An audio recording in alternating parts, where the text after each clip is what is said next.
welcome back. It is review morgue time, and we are going to delve into one of, well, not my favorite, well, actually one of my least favorites of Edgar Allan Poe's stories, but we'll discuss that when we discuss the movie. But we're going to talk a little bit about some of the background behind the movie, as you can see from behind Carmen's head, the wonderful, movie poster. Two of the main characters are two of the most iconic in the world of Universal monsters. Yes. So, we're going to talk a little bit about that. So, Carmen, take it away. All right. So the Black Cat, 1934. So just 3 years after Dracula and Frankenstein were set on the screen to begin the, I think, lifetime of horror and introduction of horror, kind of like that really created a craze, I think. Um, Mhm. and so obviously Boris Karloff was one of the main people in this movie, and he played an architect. His name was Halmer Holzig, and Bela Lugosi was a psychiatrist, and his name was Dr. Vitas Vertigast. And they kind of had a, I would say, love-hate relationship because part of the story we're going to talk about here in just a minute why they did not necessarily like each other. But then you had two other supporting actors. I'm sorry, David Manners played Peter Allison, and he was a mystery writer in the story. That doesn't really kind of play a part until later in the film. And then another actress, or the main actress, was Julie Bishop, who played Joan Allison, his wife, and they were on their honeymoon, and things go horribly wrong. And so again, Mhm. we're going to talk about the movie later. But what's a very interesting little connection for David Manners to Bela Lugosi, Manners played John Harker in the movie Dracula. So I thought that was kind of a neat little thing that they brought them back together. And then the most known other movie that Julie Bishop made was The Sands of Iwo Jima way later with John Wayne. But she was a child actress known under two other names that I didn't really look up. But so she and Manners had really been around in the silent film era as well. But the director was Edgar G. Ulmer. So I thought that was kind of cool that his name was Edgar. And he took some license with a lot of the film and some other things that were not the norm for 1934 in film. He basically decided to create a film where music of some type of score was playing throughout the entire movie in the background. Normally, at that point, music was at the beginning to introduce the movie and at the end with credits. And Jeanie, like, do you remember any other ones around that time that did that same thing? Or do you think this was the first? As far as I know, I think it was the first because once I heard the rendition of, I believe it was Beethoven, right? Oh, Was that it was Bach. Bach? Are you talking about the toccata and fugue in D minor? There we go. The Yeah, Tocata Bach. and Yeah, Fugue in D minor, it was Bach's. But yeah. that was, this I think was the movie that made that the staple for horror. That iconic score Hmm. became, you know, you can't hear it without automatically thinking of horror movies. Oh my gosh, And they used it. So many directors use that in Mhm. their films. It wasn't. It was crazy in a good way. but but the thing about it is, I think this is the only movie that I remember that they used almost like the first full score of it, because usually they only use like a few intro Yeah. parts of it. They don't use like a full score, but they had it where it was playing because I remember going, "Oh my God, this is like the staple for horror." And Yeah. now we know where it came from and where it started, Oh you yeah. know. I agree. So, I thought it was really cool, but I looked up the soundtrack for this film, after hearing that, because it mhm, just as soon as like there's a scene in the movie that where Karloff is playing the organ and that's the actual song that's playing, and yeah. it makes you stand at attention because it's that da-na-na, da-na-na, da-na-na, da-na-na, and then it goes on and on. That was probably bad, but that's okay. But Well, and also many people don't realize that the early 30s was not that far away from when silent movies ended. very You true. know, Yes. because you have to Yeah. remember that the early 30s was also the Great Depression, you Hmm. know, in the stock market crash of 1929, Yep. where a lot of people, you know, lost everything. Movies kind of, you know, good thing was is if we think about it today, if that would happen, a lot of the popular TV, or not TV, but movie people wouldn't be able to create and would go under and bankrupt. So it was very, very weird that Universal Pictures was able to hang on to that and Yeah. continue, because think about all the actors and actresses, and they weren't getting paid a lot anyway. Yeah. That So you is can true. imagine they're not getting paid a lot now. And that's why a lot of them kept getting reused, because there Yeah. wasn't a lot of people out there to do their jobs. So, Absolutely. And people needed that escapism from mhm, reality, even if it was horror, to, yeah, make them, at least not have to think about what was going on in the world. yeah. I mean, that's pretty much what film was created for, Hmm. was for the, I don't want to say it in a derogatory term, but it was created more for the illiterate or less learned, Hmm. because books, for example, books were, you know, a staple in the libraries, but not a lot of people went to the libraries, and nobody could afford uh, newspapers, much less books, Yeah, in that's those very days. true. So Yeah, this that was is very this was true. a way they could get into and just sit down and, like you said, escape from their reality. Hmm. Kind of going back to the music aspect too, they used a ton of symphonies and from Franz Liszt's, and I'm not sure if I am actually saying that properly. Robert Schumann. Let's see who else, and Tchaikovsky, which was really kind of Mhm. during part of the background music for the honeymooners. It was the Romeo and Juliet overture, so I thought that was really a neat thing. And I've heard that actually, I can't remember what film it was, but it was around that same time that music was used before at the beginning and the end.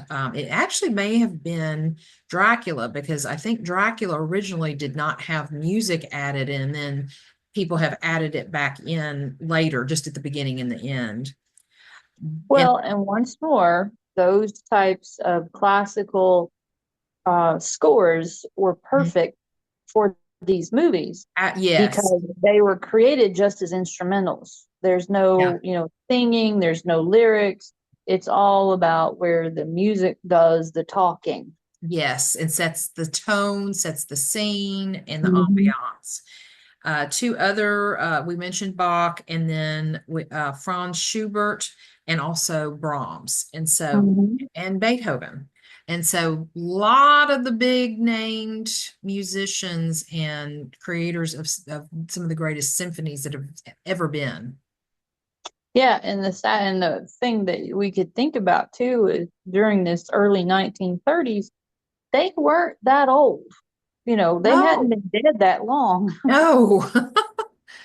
They were still, you know, that was the iconic era, because even the 1920s started the big band kind of thing when you started coming in. You had jazz that was taken because of prohibition and all Right. that kind of stuff, and the blues.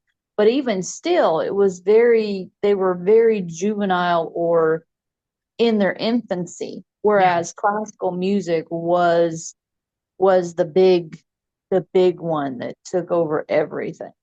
I agree. And I think one of the best things about this film was the music that was Mhm. added in the background and the appropriateness to set the tone for each of the scenes and what Ulmer chose to go in there.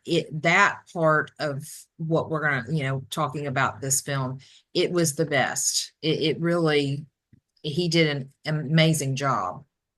Yeah, and from my point of view, I think it was also a filler because there Yeah, was not a lot of dialogue. The that's true. dialogue was very, how should I say this, sparing. Yes.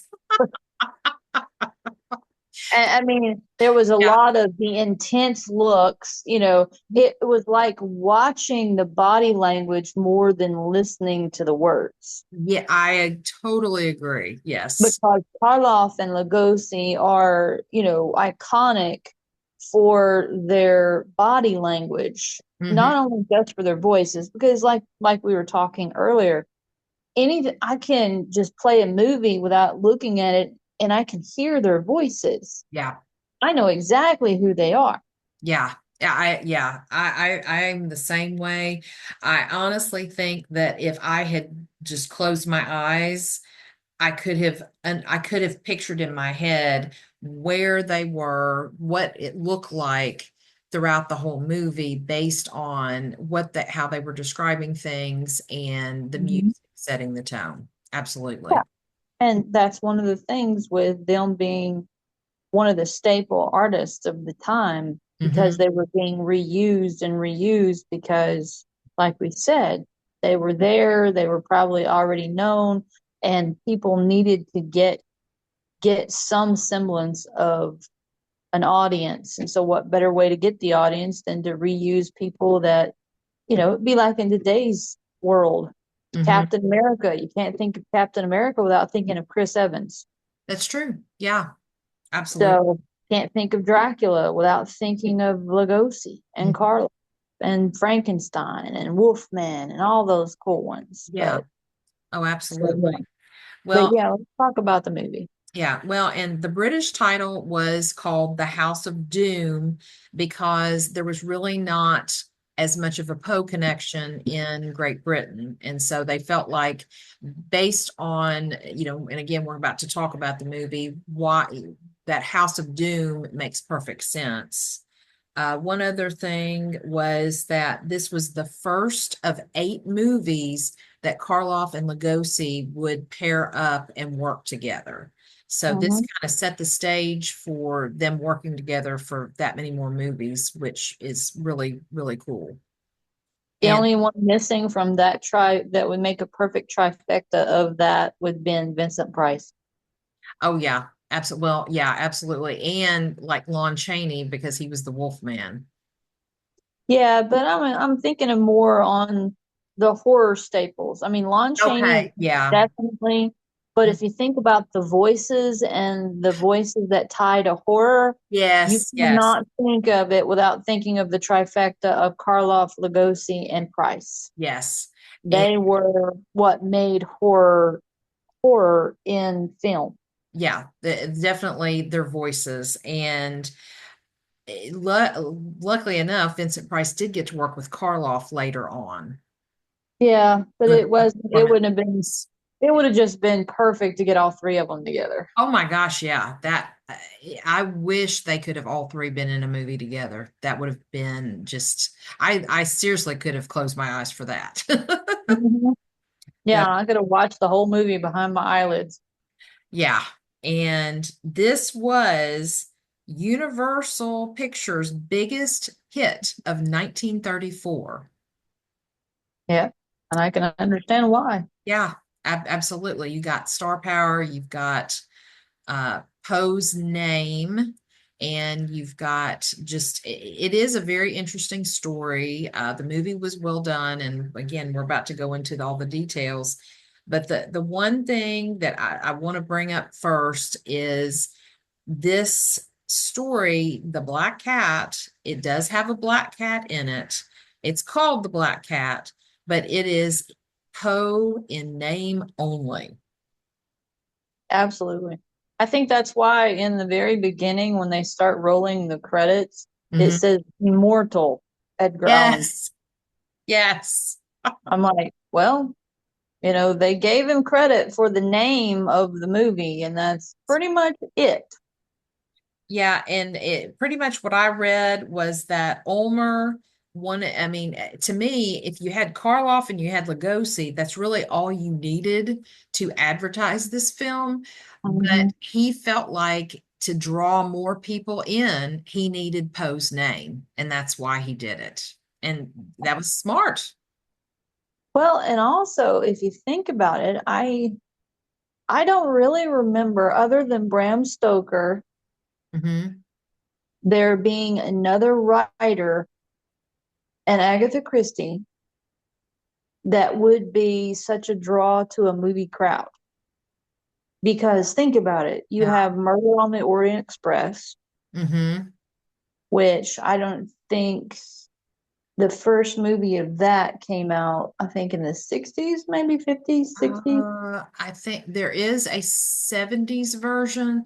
There may be an earlier version. I know, and then there were none has, I believe, a 1940s version because I've Yeah, I seen knew there that. was I Yeah. knew there was one that she had that was probably in that Yeah. area of the Hmm. 40s, but I couldn't remember which one it was. Yeah. It's And in then, of none. course, Dracula with Bram Stoker, because Right. that's the horror. Then Yeah. you've got, of course, Mary Shelley's Frankenstein. Hmm. But those were just the iconic uh, Yeah. particulars of one story. Yeah. So to me, Edgar Allan Poe is the only one that I've seen that has multiple adaptations or pulls for his name put into the movies, whether Yeah. they were silent films or whether they were the new movie version with audio and video. I think you're right. And even thinking about non-horror films, thinking Hmm. about, some of the big authors of that time frame and like late 1800s or even, just whole 19th century, you don't even think about the author for some of like the romance movies, the dramas. It's really more about the movie, who's in it, and the storyline. And Yeah. so at horror, you really look at who wrote it, who wrote the story. Well, and even if we just take away the genre, I Hmm. mean, think about all of them. I mean, even Shakespeare did not have that many that was being put in film. He Right. was probably, a lot of it was sticking to stage. Then Hmm. you got H.G. Wells, you've got Yeah. George, Orwell. Sorry, I couldn't remember his last name. Yeah. Um, Yeah. And Oh, Jules those Verne too. ones, Yeah. yeah, Jules Verne. But even then, like you said, it wasn't their name or their, stories that was drawing the crowds. Hmm. It was just they were the ones that wrote the stories that they adapted to Yeah. for the movies. Whereas, like we're going about to talk about with this movie, the only thing that is attached to Edgar Allan Poe is like the name on the bulletin behind you and the black cat. That's Yeah. it. Black cat. And I have my little, I don't know if you can kind of see him, but No, bring him it's, closer. yeah, it's creepy. Oh, just I don't have there. the We go. same Ah, okay. speech. But yeah. Ah! So, but I do want to say one thing about the movie that I thought was being interesting. When you watch this, anybody Yeah. that watches this movie, when the black cat first shows up in the movie, Hmm. if you have ever watched The Matrix, it is like the exact scene of the black cat. Oh, that's interesting, Jeannie. Um, You know, when they do the black cat in the movie where it has that glitch kind of Yeah. thing, Yes, you yes. will watch in this movie and then go back and watch that part of the Matrix. It is like identical to when the black cat walks in and Yeah. all that kind of stuff. So That's I a thought that was really rather cool good. thing that you picked up on. Yeah. Hmm. Oh, So that's I'm really cool. like, well, you know, they got to pay homage to some of the good stuff. Oh, yeah, absolutely. And the interesting thing is the black cat belongs to Polzig, who is played by Karloff, and Hmm. Bela Lugosi's character, I always have to look at the spelling. It's Vertigast. It's spelled with a But W yeah, because yeah. of the German kind of take on it. But Hmm. and they call each other their first names, Vetus and Yalmer. But Yeah. um, but Vetus, Bela Lugosi, is deathly afraid of cats. And we looked up what the phobia of the fear of cats is, and it is ailurophobia, Ailurophobia. So I thought that Yeah, was but very specifically in the movie, uh, Yelmer makes a point of saying that Lugosi's character, Vertigo, is very afraid of black cats. He's yeah, deathly afraid of black cats. So he specifically says black cats, not all cats. yeah. So I thought that was rather, poignant too, that they I, were pointing out. I think that's kind of going to paying homage to Poe with his story as well. Yeah. And the one thing is with the writing and the creation of this story, Mhm. it keeps very well with the time period. They do bring in what is going on in the world. Yep. They tie it to the World War I, Yes. Hmm. especially Karloff's character, that he and Yarmer were together because Yarmer was his commanding officer Hmm. during the war. Yeah. Well, now Bela Lugosi is the one that he's Vetus, and Karloff, Yeah, yeah, is Yalmer. yeah, and Yarmer was the his boss. Yeah. That's the one. He's the architect that created the building that built Right. over the giant graveyard. Yes. So Lugosi's character was the one that ended up going to prison at the end of Mhm. the war for the last 15 years, or Yes. 18, 15, 18. I can't remember.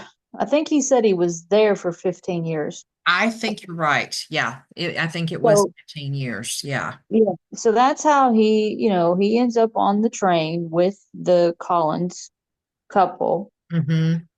And so they end up sharing a little cabin together on the train. And this is what I thought was also ironic is when they were checking the tickets for the Collinses, Hmm. that they were on their way to Budapest for the Orient Express. Yes. I thought that was really cool too. Yeah. So I thought, ooh, so we're going to talk about Agatha Christie too. All Well, right. and Then, with Peter Allison being a mystery writer on top of mhm. that, it was just all kind of really nicely packaged. Yeah, but what was really iconic is they don't introduce what Collins actually does until like 20, 30 minutes into the film. Yeah, you mean Allison. Allison. They were the Allisons. Whatever. What Okay. did I call him? Collins. Was that his? Yeah, he is Peter Allison and his wife is Joan. Now, they don't actually say her first name probably Yeah, until like 30-ish minutes into the film. yeah. They kept They do a calling her good Miss send. Allison. Yeah. I don't know why I called him Collins. I guess I keep thinking of Tom Collins, the drink. I don't know why. Okay. But anyway, Good. It's all Collins. good. It's Uh, good. yeah. But I thought, it's kind of. I mean, one thing I will say about this movie that keeps with Edgar Allan Poe's story is it is creepy as hell. Yes. Basically one of the other things I read that Universal Pictures asked Ulmer to do was to take out some of the violence in it, and instead he added more. That Yeah. and it's to and you can for that time period, it was very I could only imagine living in that time period and what going to see this movie. I would have probably been very disturbed. Well, yeah, I mean, and the thing about it, the one thing that we've always talked about, well, I don't think we've talked about it on our episodes, but we've Mhm. talked about it together, is that a lot of the movies, the TV shows, and stuff like that in the early days, they didn't show blood.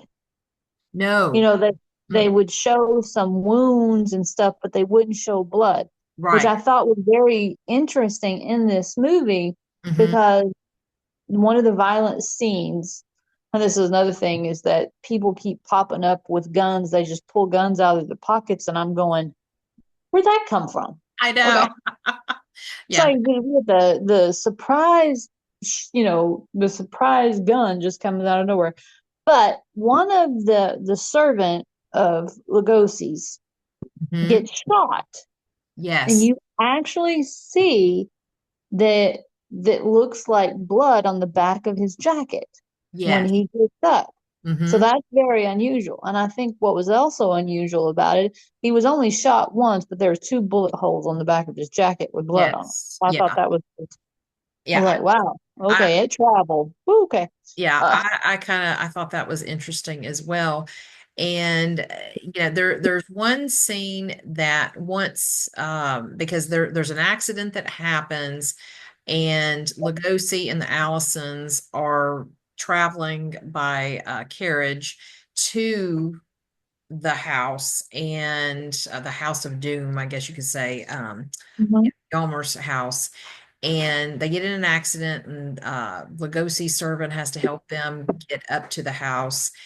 And once they get kind of settled in, and Vetus takes care of Joan because she got hurt, then the black cat appears for the first time when the fear of cats is talked about by Yalmer.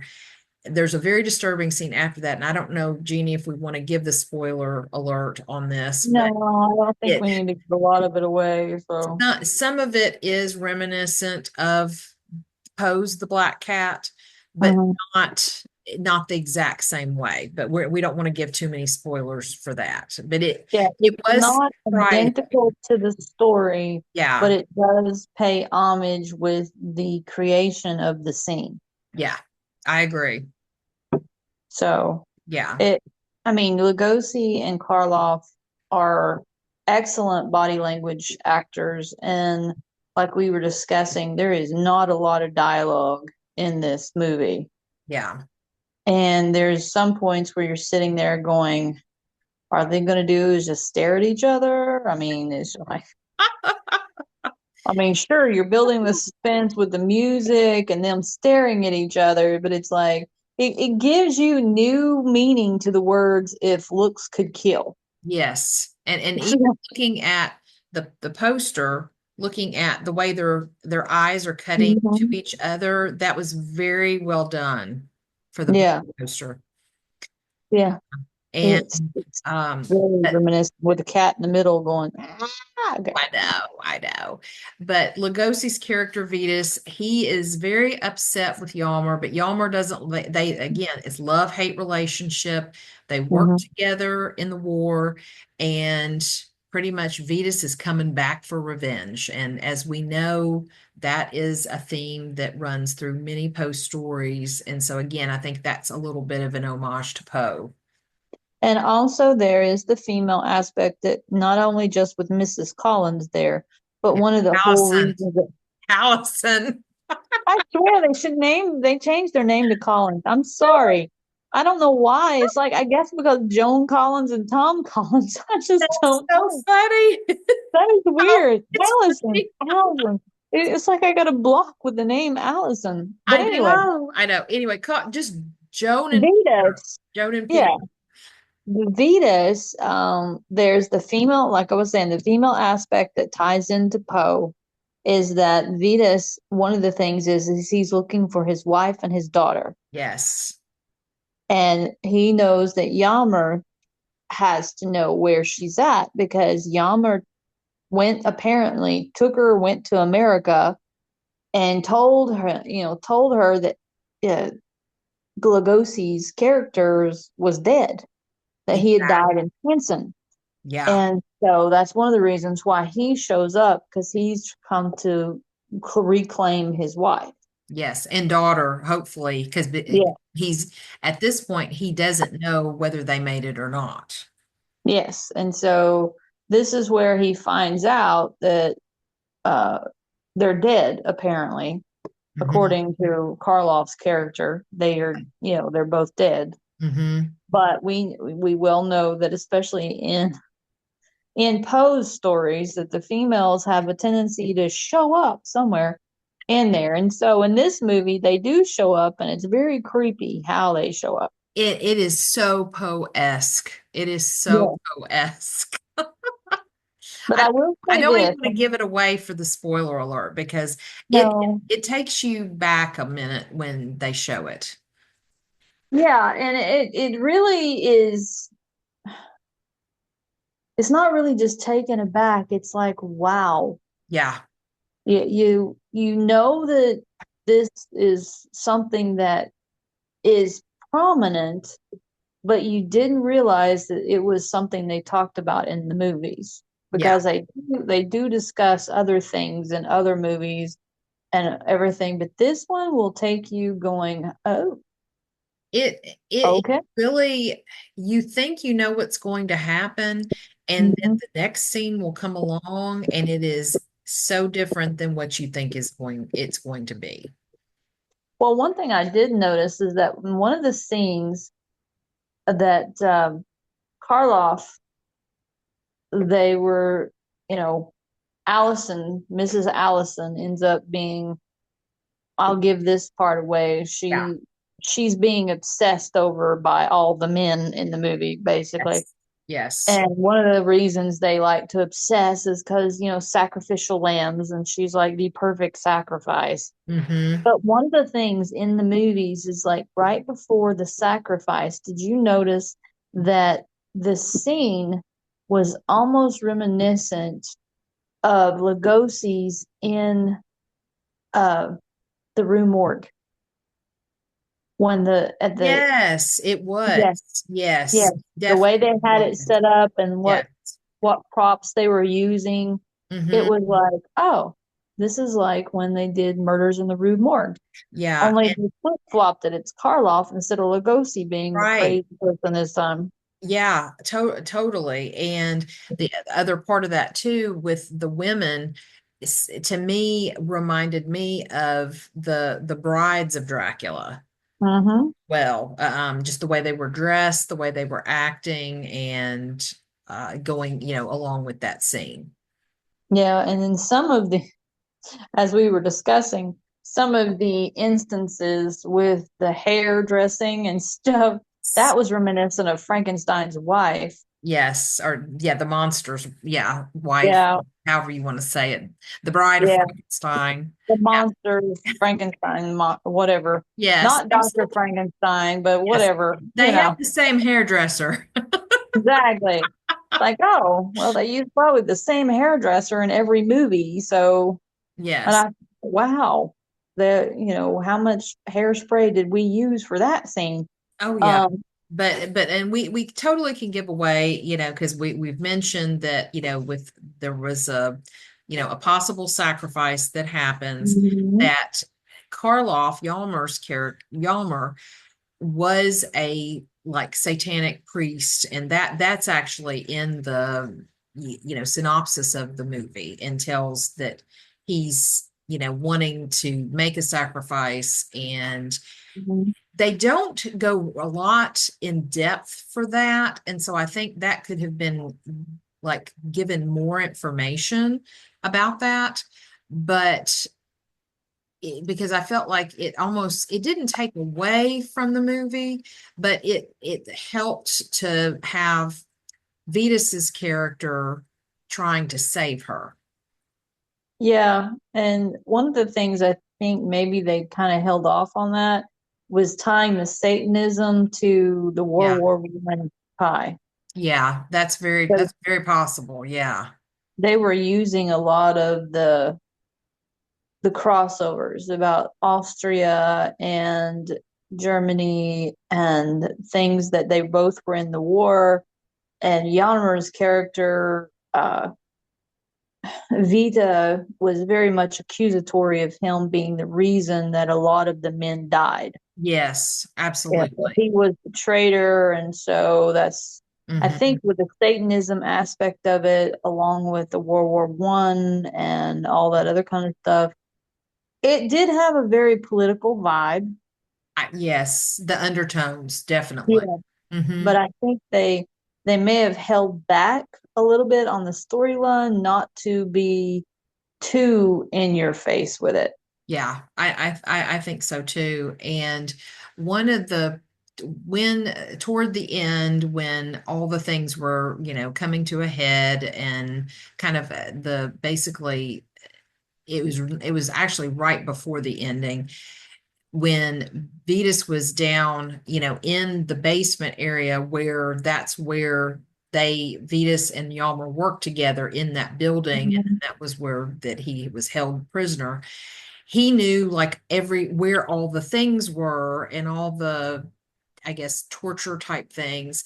And so, because I know, like, Jeff and I watched this together, and he goes, how does he know, where this is at? I'm like, he was there working with Yalmer before.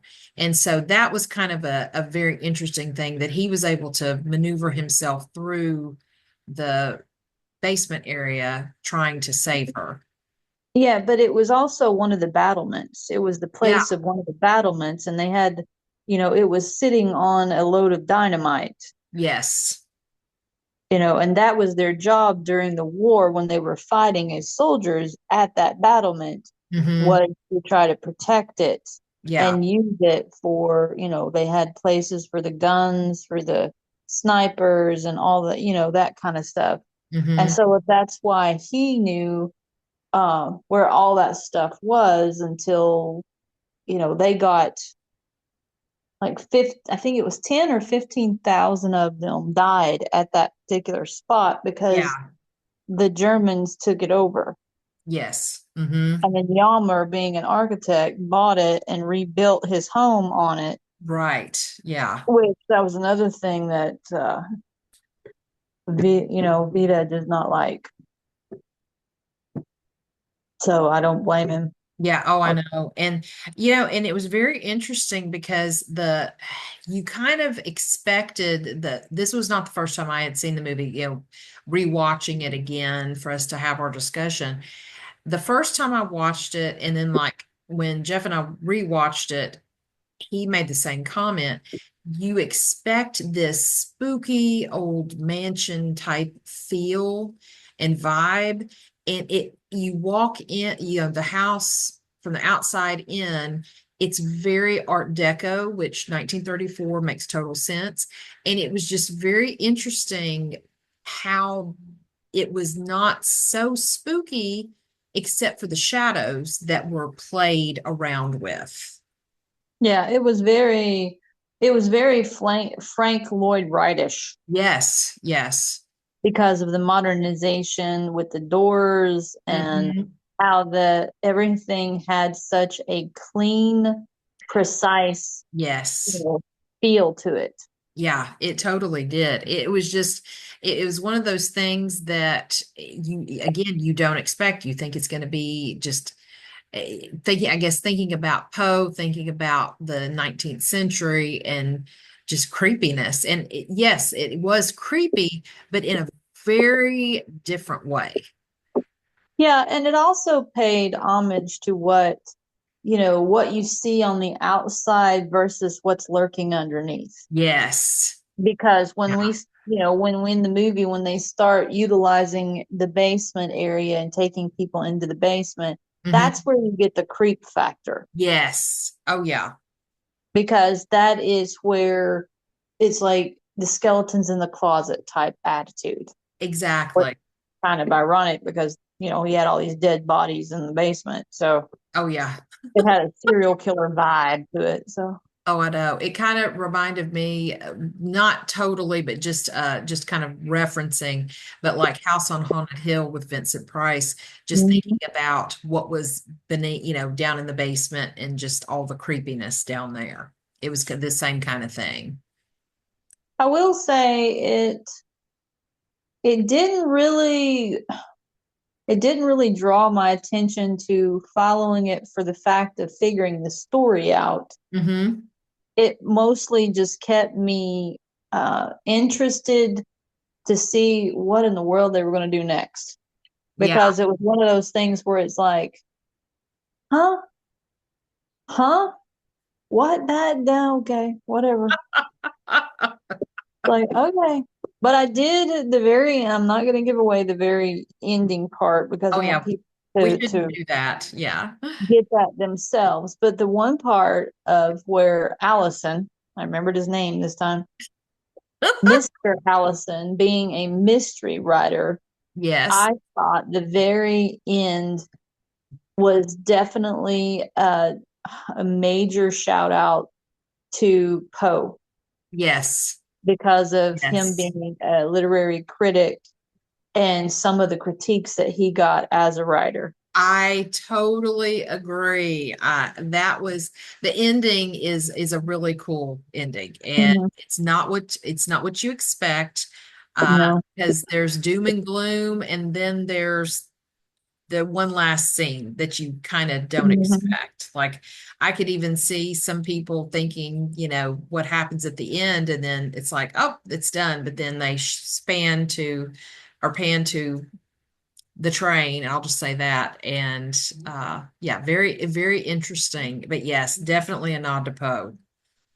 But I also think one of the weird things is like, remember when we talked about the murders in the Rue Morgue, how everything is very English until one particular scene is French. Yes. And this has kind of got the same aspect because it's like everything, they're not in England, they're in Europe, they're in near Budapest, and they're more Germanic and French Hmm. because they have a gendarme and all that kind of stuff. Yeah. But then it's like everything that they read is not French, it is English. Yeah. So it's like, how does Allison, even though he's an author, how can he read all these different languages? Does Oh, he I just know. automatically know all these languages and all this kind of stuff? So that in itself, I mean, it's just one of those things you nitpick because back then, not a lot of people would pay attention to that Yeah. because because it's all about just the movie and the story. It's not about the little details of that kind of aspect. So. I agree totally. So I guess, are we at the point of Mhm. giving our ravens and black cats? I believe we are. Would you like to go first? Sure. Okay. I will have to say that this one I'm only going to give three Raven calls. Okay. I mean, because you know, just having Karloff and Lugosi is spot on. So that's pretty much why I got the three Hmm. and the music. Yeah. So, but I'm gonna have to go with five black cat hisses. Oh, that's just one away from horrible.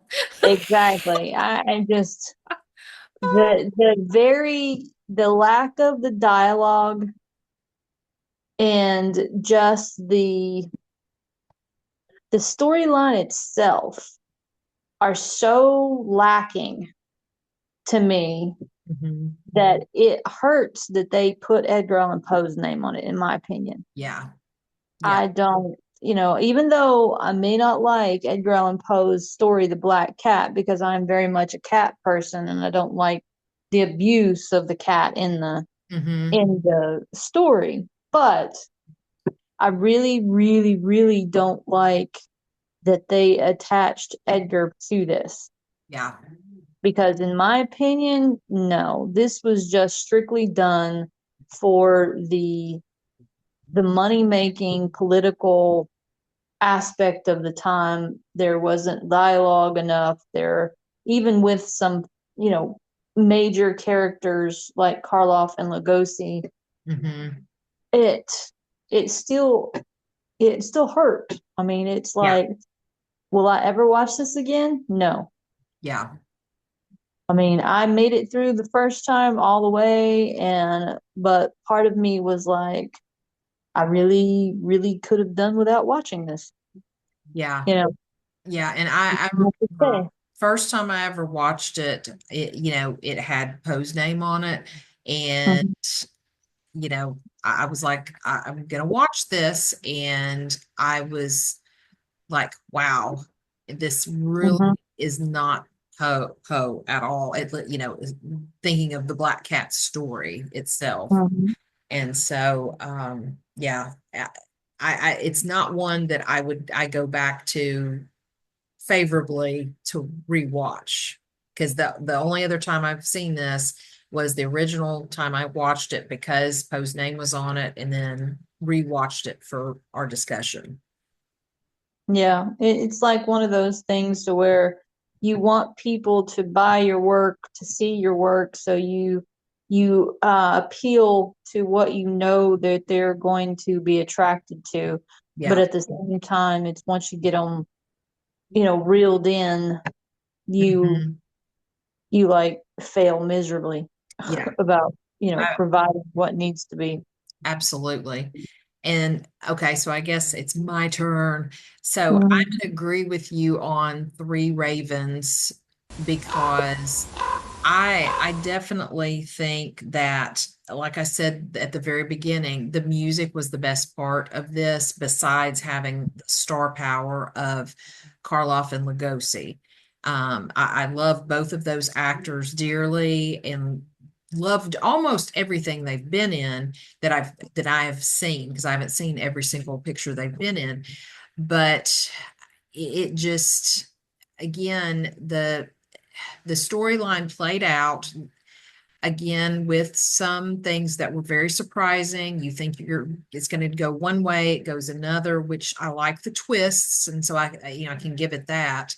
But then I'm going to do Four Black Cats, because kind of the same thing with you, Jeannie. It's got Poe's name on it, and there is a black cat, but the black cat doesn't do what he does in Poe's story. And I think they could have totally tied that in to give a little bit more of Poe rather than Poe in name only. Mhm. Yeah, That, they um, failed in a lot of aspects to the storyline, yeah, my opinion, which is why I gave it the five black cat hisses. yeah, absolutely. And so it'll be interesting to see if we ever give six. I don't know if Well, I think if we give six black cats on something, the Ravens are going to have to be either zero or one. oh yeah, It'll it'll be be an bad. attempted murder. Exactly. Yeah, it'll be seven crows instead of the ravens. Yeah, exactly. And so, but one other thing, and we'll have to do some research on this. Has there been an actual movie adaptation of Poe's actual story, The Black Cat? And I Not cannot knowledge. think of one. No, just in name only, as far as I know. Yeah.